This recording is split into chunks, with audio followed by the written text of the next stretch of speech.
Matric اور intermediate کے video lectures کے لیے ہمارا یوٹیوب چینل سبسکرائب کریں۔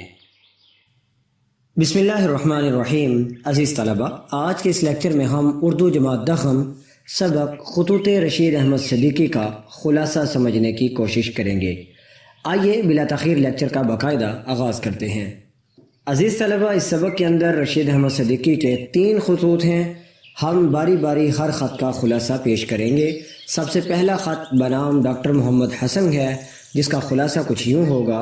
مصنف لکھتے ہیں کہ جناب، مجھے ملنے والے انعام کی خبر تو مجھے پہلے ہی مل گئی تھی، مگر پھر بھی تصدیق کے انتظار میں رہا۔ انعام کی خوشی تو اپنی جگہ، مگر آپ کو جو میرا خیال رہا اس نے مجھے بہت متاثر کیا۔ آپ کے احسانات میری خدمات سے کہیں زیادہ ہیں۔ آپ کی شرافت و قابلیت اور وفاداری سے مجھے احساس ہوا ہے کہ میں آپ کے لیے کسی دوست یا بزرگ سے کم نہیں۔ اللہ پاک آپ کو خوش رکھے۔ آئیے اب خط نمبر 2 بنام ظہیر احمد صدیقی کا خلاصہ پڑھتے ہیں۔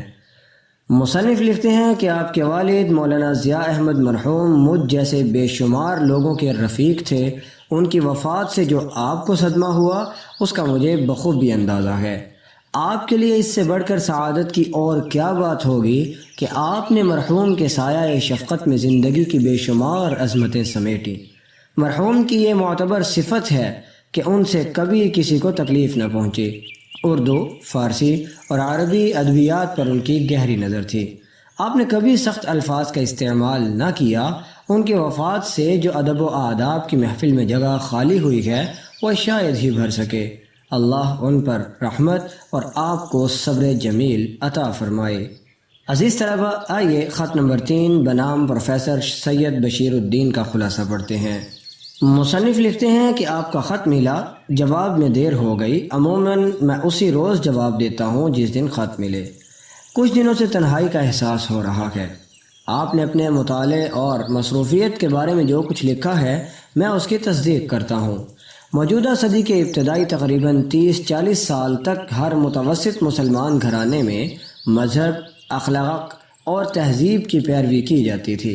اس پیروی کے کچھ نمونے آج کل بھی مل جاتے ہیں۔ افراد کی ابتدائی تربیت گھر پر یا مساجد میں ہوتی تھی۔ مزید مطالعہ گھر میں موجود کتب سے کیا جاتا تھا۔ اسی تربیت کو لے کر ہم علی گڑھ میں داخل ہوئے۔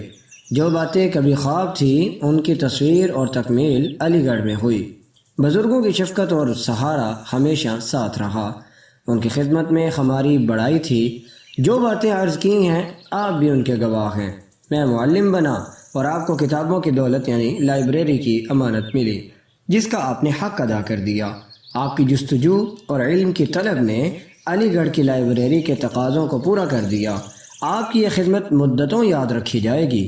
ہمارے دل میں علی گڑھ کی قدر و قیمت وہی ہے جو ہندوستان کے باہر اہل علم و فن کی ہو سکتی ہے، مگر ایسے لوگوں کی بھی کمی نہیں جو اچھی اور بڑی چیز کا احترام کرنے کی استعداد کھو چکے ہیں۔